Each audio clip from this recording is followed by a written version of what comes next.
মুক্তিযুদ্ধ সকল কিছু স্মারক ভাঙচুর করা হচ্ছে, সেখানে মুক্তিযুদ্ধ সংশ্লিষ্ট সকল কিছু বিলুপ্ত করে ফেলা হচ্ছে, তখন বিএনপির যে প্রতিবাদটা করার কথা ছিল, বিএনপি সেখানে অংশগ্রহণ করার কথা ছিল না, কিন্তু সবই বিএনপি করেছে। আপনি কি কিছু বলতে চান কিনা? আপনাকে অসংখ্য ধন্যবাদ। যারা শুনছেন তাদেরকে আমার সালাম। আর কামাল ভাই যিনি এতক্ষণ কথা বলেন, মাহবুব কামাল ভাই, দীর্ঘদিন যাবত ওনাকে আমি জানি এবং চিনি। মেইনলি উনি আসবেন, ওনার কথা শোনার জন্যই আমি এসেছি। আমার আজকে 10-12 দিন যাবত শরীরটা ভালো যাচ্ছে না, জ্বর যাচ্ছে, প্রতিদিন জ্বর হয়। তারপর আপনারা দেখেছেন আমি এসেছি। দেখেন, মুক্তিযুদ্ধ যখন বলবেন আপনি আমার কাছে, আমি ওনার সম্পর্কেও জানি। আমি কিন্তু মুক্তিযুদ্ধ 26শে মার্চের মুক্তিযুদ্ধ না, আমি কিন্তু মুক্তিযুদ্ধ 26শে মার্চের অনেক আগে, যেদিন বিএলএফ হয়েছে, বিশেষ করে 69-এর গণঅভ্যুত্থানের পরে বিএলএফ খুব দ্রুত গতিতে চলছিল। সেই বিএলএফের প্রধান যিনি নেতা, মেইনলি তার নাম জনাব সিরাজুল আলম খান, উনি আমার লিডার। আমি চিন্তায় কিন্তু উনি ছাত্র রাজনীতিতে আমার লিডার। 116 নম্বর ইকবাল হল, এখানে থাকতেন ছাত্রলীগের জেনারেল সেক্রেটারি, জাতীয় 4 ছাত্র নেতার একজন, তার নাম শাহজাহান সিরাজ। বৃহত্তর ময়মনসিংহে বাড়ি হওয়ার কারণে আমি ওনার খুব প্রিয় কর্মী ছিলাম। কাজে আমি এত কিছু দেখেছি মুক্তিযুদ্ধ সম্পর্কে, প্রথম থেকে শুরু হয়ে আমি অনেক বলছি কথাগুলা। জাতীয় সঙ্গীত কিভাবে হলো, পতাকা কিভাবে হলো, কিভাবে শিবনারায়ণ দাস আনোয়ারা হোটেলে 8 আনার ভাত খায় সারা রাত পতাকাটা আঁকলেন, কুমিল্লা শিবনারায়ণ দাস। কিভাবে জাহিদুর রহিমকে দিয়ে সিরাজুল আলম খান বললেন, জাহিদ ভাই সোনার বাংলা আমি তোমায় ভালোবাসি গানটা গান, উনি গাইলেন। পরে বললেন, ধনধান্যে পুষ্পে ভরা আমাদের এই বসুন্ধরা, এই গানটা একটু গান। পরে উনি শুনে বললেন, দুইটাই তো ভালো, তবে একটা তো হলো বিশ্বকবি রবি ঠাকুরের, ওইটা আবেগ অনেক বেশি। আমার মনে হয় এটাই বেটার হবে জাতীয় সঙ্গীত হিসাবে, তবে বঙ্গবন্ধুর সঙ্গে কথা বলতে হবে। আমি কথাটা এই কারণে বলি যে এই জিনিসগুলো পর্যন্ত আমি দেখছি। আমি নেতা ছিলাম না, আমি সিরাজুল আলম খান সাহেব এখানে বসতেন, চেয়ারে বসতেন না উনি, কিন্তু ইনি কিন্তু পত্রিকা, মাহবুব ভাই জানেন, পত্রিকার পাতা বিছায় নিচে বসতেন। আমি হইলাম দরজার বাইরের কর্মী ওনার, নট দরজার ভিতরের। কিন্তু আমি এই ফজলু করে এইটুক ডাক দিত আমাকে। আমি উনি কতগুলো ভাত খাইতেন, কি প্লেটের মধ্যে, সব কইতে পারব। খালি এত কিছু দেখছি মুক্তিযুদ্ধ সম্পর্কে। আমাকে যখন আপনারা মুক্তিযুদ্ধ সম্পর্কে কথা বলেন এবং মুক্তিযুদ্ধ সম্পর্কে কেউ যখন বাজে কথা বলে, বাজে কি বলবো আপনাকে, তখন আমার মনে হয় আমার মাকে গালি দেওয়া হচ্ছে। তখন আমার মনে হয় আমার জীবনের সমস্ত বিশ্বাসকে হরণ করা হচ্ছে। এই যে ছেলে পেলেগুলা মুক্তিযুদ্ধ নিয়ে কথা বলে, কালকে না পরশু দিন এই ছেলেটা রাহিদ ইসলাম বলল। এখন আমি এদেরকে, মানুষ বলে আপনি এদেরকে তো বকেন কেন? না, আমি তো এদেরকে আদর করি। এদের বাপের চেয়ে আমি 15 বছর বয়সে বড়। এদের বাপের বয়স 60 বছর, আমার বয়স 78, আমি 18 বছরের বড়। ওদের বাপ মুক্তিযুদ্ধে দেয় নাই, মুক্তিযুদ্ধের সময় ওদের মাকে বিয়া করে নাই, ওদের জন্ম তো পরে। ওই ছেলেটার বয়স 26 বছর। 26 বছর না, আমি তো 40 বছর আগে আমি এদেশে এমপি হয়েছি। 40 বছর আগে আমি ফজলুর রহমান এমপি হয়েছি। 54 বছর আগে আমি মুক্তিযোদ্ধা কমান্ডার ছিলাম। 1200 মুক্তিযোদ্ধা আমি কমান্ডার ছিলাম। হাজারে হাজারে মুক্তিযোদ্ধা ফজলুর রহমানের নেতৃত্বে চলছে। আমার নাম শুনলে রাজাকাররা 7 মাইল দূর থেকে দৌড়ায় চলে গেছে। এখন এই ছেলেটা কথা যদি, মুক্তিযুদ্ধের কথা যদি এই ছেলেটার মুখ থেকে আমার শুনতে হয়, যে ছেলেটা 500 বা 600 বা 700 ছেলের নেতৃত্ব দিয়া তাদেরকে হত্যা করায় বলি আর শহীদ করায় বলি 5ই আগস্টে, আর শত শত ছেলেকে আহত করায় বলি 5ই আগস্টে, জাতীয় দিবস পালন করার আগে যে ছেলেগুলা জায়গা কক্সবাজারে আনন্দ ফুর্তি করার জন্য, এদের কথা আমার শুনতে হবে এবং মানতে হবে। এদেরকে একটা গালি আমি দিব না। এদেরকে আমি দিব না। তোরা যে বিমানে যাচ্ছে বেটা 5 স্টার হোটেলে তাহস, বাপের কয় টাকা ছিল? তোদের যে বাড়ি দেখি আমি দেবিদ্বারে, মুরাদনগরে, পঞ্চগড়ে, আরো কমু কোনটা কইতেছেন আপনি? এদের বাড়িঘর গড় আছে, দোয়ার নাই, মাটিতে বৈশা খাওয়ার জায়গা নাই।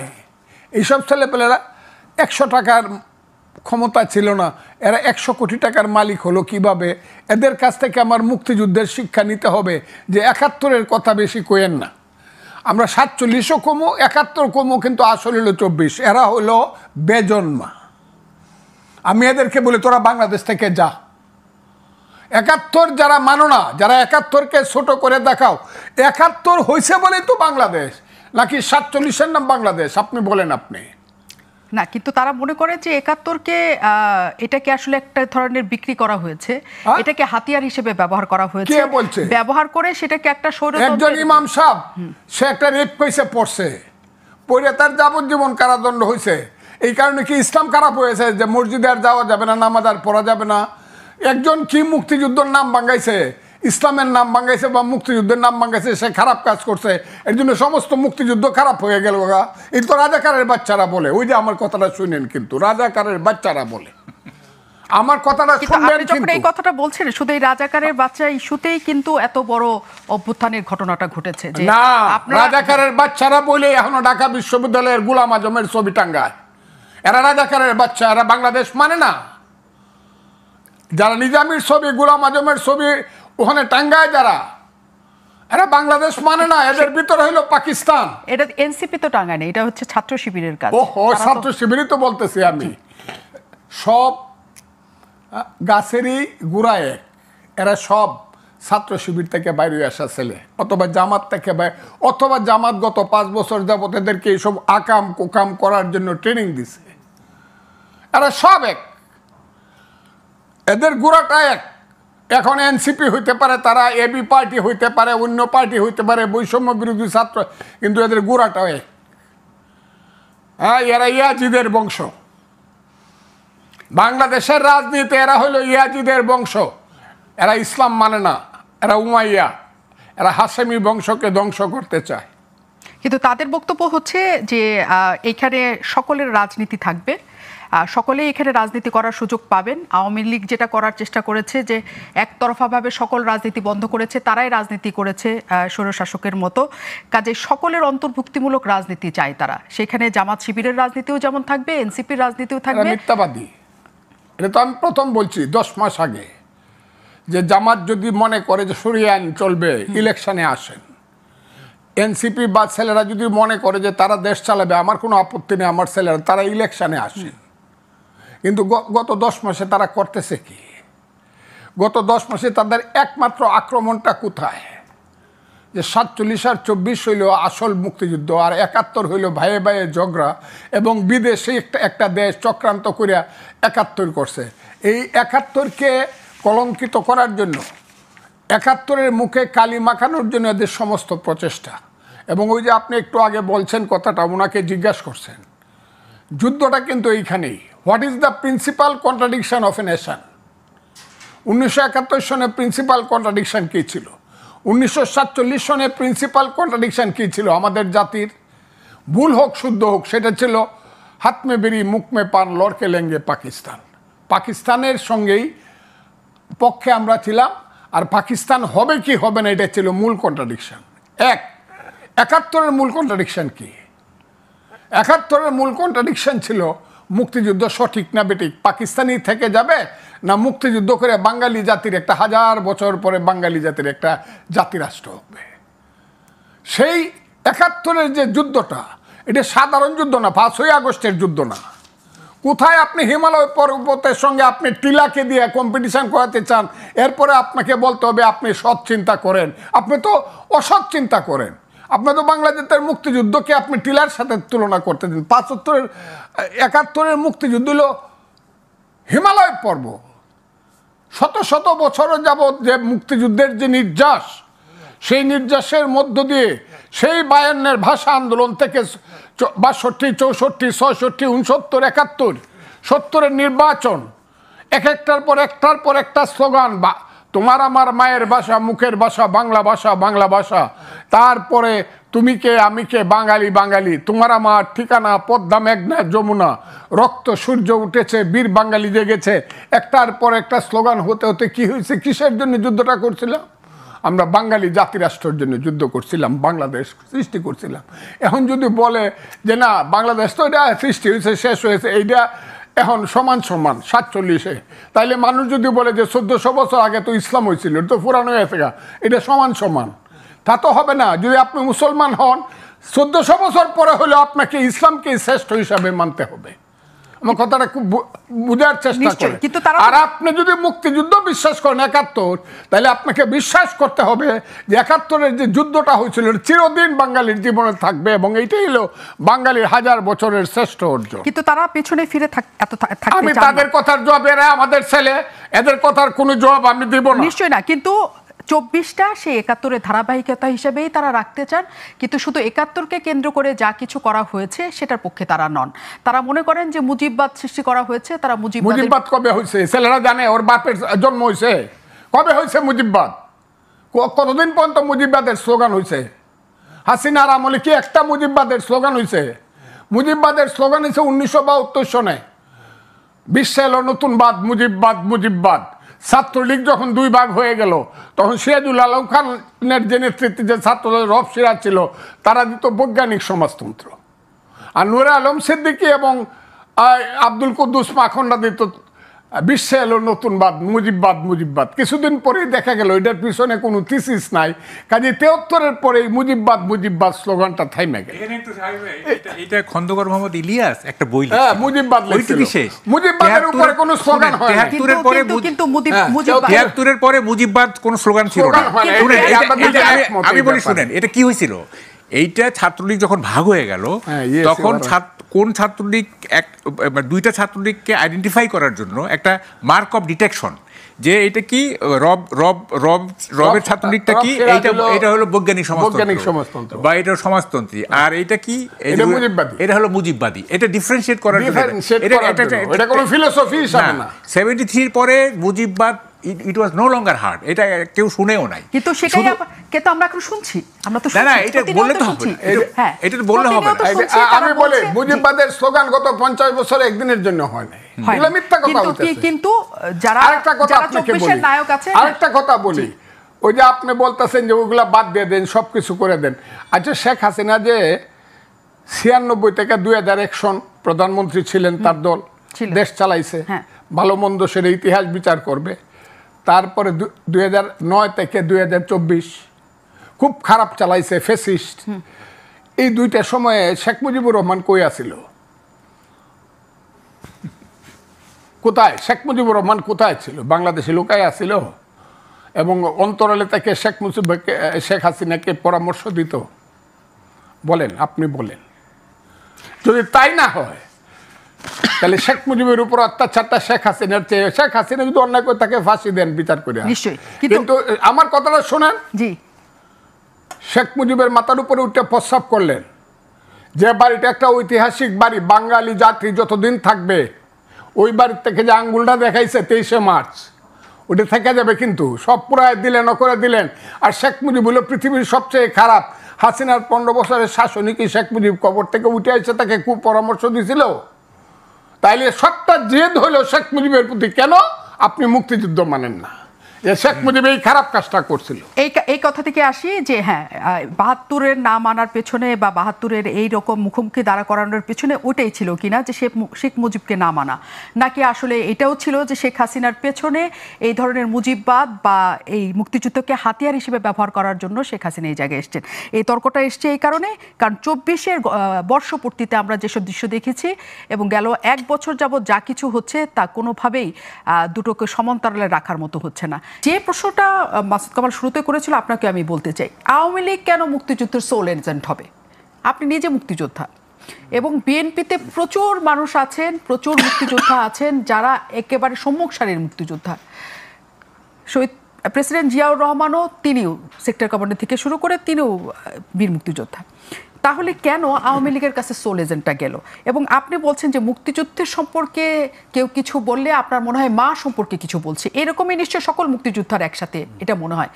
কিন্তু এই গেল 1 বছরে 32 নম্বর ভাঙা থেকে শুরু করে, মুক্তিযোদ্ধাদের স্মারক ভাস্কর্য ভাঙা থেকে শুরু করে, এবং 24-এর বর্ষপূর্তিতে আমরা তখনকার সেই রাজাকারদের ছবি টানানো থেকে শুরু করে আমরা বিএনপি, ছাত্রদল, এই ঘরানার মানুষকে খুব বেশি প্রতিবাদ তেমন করতে দেখিনি। কেন? তারা ধারণ করে না, নাকি তারা মনে করে না যে এটা দরকার আছে? আমি আবারও বলি আপনাকে, এই দেশে এখন what is the principal contradiction of politics in Bangladesh? Bangladesh রাজনীতির প্রধান দ্বন্দ্ব কি এখন? বিএনপি এখনো মনে করতেছে প্রধান দ্বন্দ্ব হইলেও একটা ইলেকশন হবে কি হবে না। কাজেই বিএনপি দল হিসাবে এটা চিন্তা করে থাকলে আমি তো বিএনপির মানুষ, এটা আমাকে ধারণ করতে হবে নিশ্চয়ই। আমি যেহেতু দল করি, যে প্রিন্সিপাল করে একটা ইলেকশন করা যায় কিনা কোনোভাবে। এবং বিএনপি কিন্তু ইলেকশন করার পথে অনেক আগায় গেছে, ঠিক আছে? এমনকি এটাও বলে ফেলছে আমাদের মহাসচিব যে নির্বাচন হইলে আমরা জয়লাভ করব এবং প্রধানমন্ত্রী কে হবে এইটাও বলে ফেলছে। সবাই জানেন আপনারা। তাইলে বিএনপি হলো নির্বাচনটাকে প্রধান ব্যাপার মনে করতেছে, হ্যাঁ। কিন্তু জামাতকে নির্বাচনটাকে প্রধান ব্যাপার মনে, বিএনপির পরেই তো দেশে এখন আওয়ামী লীগ নাই, যেহেতু জামাত হইল প্রধান দল, আর জামাতের মুখপাত্র হইল এনসিপি। আমি যে বলছি এরা একই বাচ্চা, বিভিন্ন নামে। সত্য যুগে যিনি হরিণ, ত্রেতা যুগে তিনিই রাম, দ্রাপর যুগে কৃষ্ণচন্দ্র, কলিতে গৌরাঙ্গ। তারা হইল এই দল। সেই জামাতের যে দলটা, এরা কি মনে করে যে মানে ওটা হইল ইলেকশন? না, তারা এটা মনে করে না। তারা মনে করে যে আওয়ামী লীগকে তারাইছি, এখন বিএনপি যদি তারাই দিতে পারি তা আমাদের যে ফিলোসফিক্যাল ফাইট, তাদের ফাইটটা ফিলোসফিক্যাল, আর বিএনপির ফাইটটা হলো পলিটিক্যাল, একটা ইলেকশন চাই। আর জামাতের ফাইটটা হলো ফিলোসফিক্যাল। কি ফাইট? 47-24 ঠিক ছিল, 71 ভাইয়ে ভাইয়ে ঝগড়া ছিল, এবং এই ঝগড়াটা লাগাইছে দিল্লি, আমাদের পাশের দেশ। কাজে এইটা আসলে মুক্তিযুদ্ধ না, এটা হলো ভাইয়ে ভাইয়ে ঝগড়া। এবং শেষ পর্যন্ত যখন বলা হয়েছে, আমি কেন জামাতরে বলছি যে এইসব কথা বাদ দিয়ে ইলেকশনে আসেন, এই কথাই বলেন। যদি ইলেকশনে আপনাদেরকে মানুষ ভোট দেয় যে 71-এ কোনো ইলেকশন হয় নাই, শরিয়ার এগেইনস্টে কোনো আইন হবে না, আপনাদেরকে ভোট দিলে আপনারা করেন। এটা প্রতিদিন আমি জামাতকে বলছি। আমার কাছে মনে হয়েছিল যে এদের বুঝি শুভ বুদ্ধির উদয় হয়েছে। কিন্তু ওই যে ইংরেজিতে যে ক্লাস 7-এ পড়ছি, black will take no other hue, কয়লা ধুইলেও ময়লা ছাড়ে না। জামাত সেই 71-এর যে তাদের পূর্বপুরুষের পরাজয়, যে পরাজয়টা আমি চোখে দেখছি, আমার কাছে মনে হয়েছে রাজাকার আলবদররা এই পৃথিবীতে বৃথা জন্মগ্রহণ করছে। আমি কমান্ডার ছিলাম, যখন শুনছি 16ই ডিসেম্বর হয়ে গেছে, এরা কোথায় পালাবে? কেউ নদীতে জাপ দিয়া পড়ছে, কেউ বট গাছের উপরে গিয়ে উঠছে, গুলি খাইয়া মরছে। রাজাকারের কমাইগুলো আপনারা দেখেন নাই তো? আমি দেখছি। এবং আমি শত শত জামাতের কর্মীর নাম বলতে পারবো যাদের বাপেরা মুক্তিযুদ্ধের গুলি খাইয়া মারা গেছে, যাদের বাপের আমি নাম বলে দিতে পারবো এখনো, যারা জামাতের নেতা। এরা ওইটা ভুলে নাই বলেই এরা ছোট আত্মার মানুষ হিসাবে বলছে 71 ভুলে যাও। কেন ভুলে যাও? যারা অস্ত্র হাতে নিয়েছিল তারা আল্লাহর কাছে মাপ চাও। আমার কথাটা সত্য না মিথ্যা আপনি দেখেন, তারা লেখছে মাপ চাও, ক্ষমা চাও। অস্ত্র হাতে নিয়ে যারা যুদ্ধ করছিল, সেই দিন থেকে আমি মনে করছি যে এই দেশ থাকুক, যদি মনে করি মুক্তিযুদ্ধের পক্ষে থাকুক, আর আমি যদি বেঁচে থাকি, জয় অথবা মৃত্যু সংসপ্তকের ভূমিকা পালন করব। ওই যে আপনারা একটু আগে বলেন Fazlur Rahman is the champion, আমি প্রথম বাংলাদেশে বলছি, এই রাজাকারের বাচ্চারা এখনো কিন্তু জীবিত আছে মুক্তিযোদ্ধারা। মুক্তিযুদ্ধ কিন্তু ধ্বংস করতে পারবে না, যুদ্ধ করে দেখতে পারোস। এবং এখনো অবস্থাটা এরকম হয়েছে। আপনাকে বলি, বাংলাদেশে জামাতের পাওয়ার এখনো অনেক বেশি, কারণ ব্যাংক তাদের, ইন্স্যুরেন্স কোম্পানি তাদের, হসপিটাল তাদের, শত শত কোটি টাকা তাদের, হাউজিং ব্যবসা তাদের, শিবিরের মতো একটা ক্যাডার ভিত্তিক দল তাদের, যারা ঢাকা বিশ্ববিদ্যালয় দখল করে রাখছে, তাদের শক্তি আছে। কিন্তু তাদের শক্তি আছে, ইট ইজ লিমিটেড। তাদের সূর্যের শক্তি নাই। সূর্য হলো মুক্তিযুদ্ধ, সারা বাংলাদেশের শক্তি হলো মুক্তিযুদ্ধ। কিন্তু তারা এখন আমি আপনাকে বলে লই, সারা বাংলাদেশের শক্তি হলো মুক্তিযুদ্ধের। দেখতে পারেন, আমি দুইভাবে দেখাইতে চাই। আমি বলবো সিলেট একটা জেলা, সিলেটে সবচেয়ে বেশি অলিয়া উলিয়া গাউস কুতুব দরবেশেরা হযরত শাহজালাল শাহপরানের নেতৃত্বে ইসলাম প্রচার করছে প্রথম। কথাটা তো ঠিক। উনি মুসলমানের একদম 5 ওয়াক্ত আজান দেওয়ার সঙ্গে সঙ্গে মসজিদ ভরে যায়।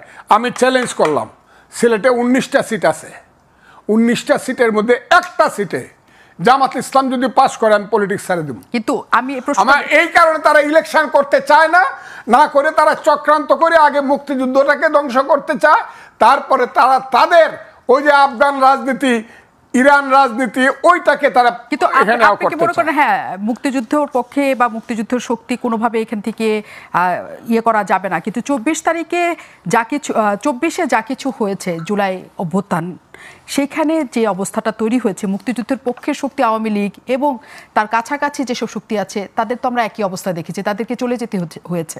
এবং যে পরিস্থিতিটা তৈরি হয়েছিল সেটা কি হার মনে করেন কিনা আপনি এদের কাছে? আমি যে এটা কখনো হারিয়ে দেওয়ার মতো যুদ্ধ না, যে মুক্তিযুদ্ধের পক্ষ যারা মুক্তিযুদ্ধের ইয়ে করা জামাতে ইসলাম সহ অন্যরা চেয়েছে যে তারা হেরে যাক, এবং আমরা 24-এর জুলাই অভ্যুত্থানে সেটাই দেখেছি কিনা যে মুক্তিযুদ্ধের পক্ষের শক্তি আসলে হেরেছে, মানে সেটি নাকি সেটা আসলে অভ্যুত্থানই ছিল? এক নম্বর হলো 5ই আগস্ট মুক্তিযুদ্ধের সপক্ষে শক্তি হারে নাই। 5ই আগস্ট ওই তীরহারাই ঢেউয়ের সাগর পাড়ি দিবরে পূর্ব দিগন্তের সূর্য উঠেছে রক্তলাল রক্তলাল গানগুলা কিন্তু আমরা শুনছি। এমনকি এই যে লোকটাকে এখন ডুবাই দিতে চাইতেছেন, প্রস্রাব করছেন, এবারের সংগ্রাম আমাদের মুক্তির সংগ্রাম, এটাও কিন্তু রুকেয়া হল থেকে মাইক বাজছে। কাজে এটা কেউ মানে মুক্তিযুদ্ধের পক্ষের বিপক্ষের ফাইট ছিল না, এটা এই ফাইটটা ছিল 5ই আগস্টের 15 বছর যাবত মানুষ ভোট দিতে পারে না। 3টা ইলেকশন হয়েছে, 30 বছর যার বয়সে একটা ভোট দিতে পারে নাই। মানুষ গণতন্ত্র চাইছে, ভোট দিতে চাইছে। আর এই যে শেখ হাসিনা সরকারের লুটপাট থেকে এবং অত্যাচার থেকে মানুষ মুক্তি চাইছে, এটা ছিল 5ই আগস্ট। কিন্তু 71 থাকবে কি থাকবে না, 24 আবার নতুন করে 71 হবে, এইটার জন্য মানুষ এটা মানুষ কল্পনাও করে নাই। এখন এটা জামাত এই জায়গাতে, আমি জামাতকে বলবো, ছেলেদেরকে বলতেছি না, জামাত যুদ্ধটাকে এই জায়গাতে নিয়ে গেছে। সেই যুদ্ধে আগে ডিসাইড হবে এখন বাংলাদেশ 71-এ ঠিক হয়েছিল নাকি পাকিস্তান হইলে ঠিক হইতো। জামাত চাইতেছে পাকিস্তান, আমি চাই বাংলাদেশ। কথাটা খুব ক্লিয়ার। আমি আরেকটা কথা বলি শেষ, 71 ঠিক ছিল, 71 বড় হিমালয় পর্বত আর 24 হলো টিলা, নাকি 71-এর চেয়েও 24 বড়, এইটাও ডিসাইড হবে। 2 ছেলেদের কথাটা। আর লাস্ট কথাটা হলো যে বিএনপির কথা আমাকে জিজ্ঞাসা করলেন, বিএনপি কিন্তু অলরেডি তার প্রয়োজনের স্লোগান দিছে। কি দিছে? জামাত শিবির রাজাকার এই মুহূর্তে বাংলা ছাড় দিছে কিনা নয়াপল্টনের অফিসের সামনে। প্রয়োজন যখন হবে বিএনপি কিন্তু তার কার্ডটা ঠিক মতো ভাবে খেলবে, বলবে যে আমাদের নেতা জিয়াউর রহমান ছিল মুক্তিযুদ্ধের ঘোষক, এটা বলবে আমরা একেবারেই চাই এবং বলতে হবে বিএনপিকে। 71-এর জায়গায় থাকবে মহান মুক্তিযুদ্ধ, এবং সেখানে 24ও ধারাবাহিকতা হিসাবে থাকবে। মুখোমুখি এই 2টা সাল না দাঁড়াক কখনো। অনেক ধন্যবাদ আমাদের সাথে থাকার জন্য।